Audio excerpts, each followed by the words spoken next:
సీతాకోక చిలుక రంగులన్నీ తేవే రామ చిలుక చుట్టుపక్క రాజ్యం నీది గనక రెక్క విప్పి రావే బిడియ మనక యవ్వనాల తోటల్లో నిన్న మొన్న ఏనాడు ఇంత కళలేదే ఇంత దాకా విచ్చుకున్న పూల్లో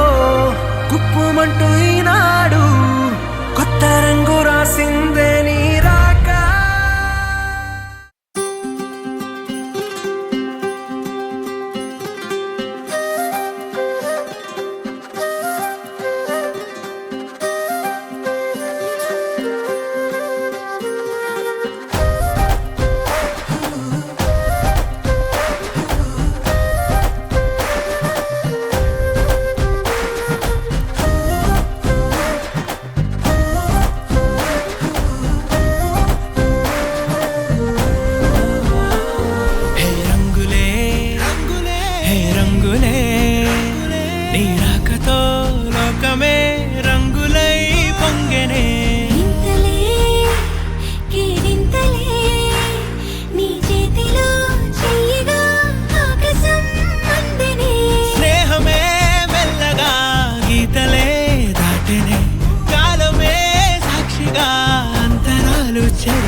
వర్ణితను మహారాజశ్రీ శంకోజు కృష్ణ గారి కనిష్ట పుత్రుడు చిరంజీవి వివేక్ పూజించి కన్యాదాన గురువుల జరుగుటకు నిశ్చయించబడిన శుభలగ్న పత్రిక. సమయానికి తెలిపేదెలా మన వైపు రాదని దూరమై పొమ్మని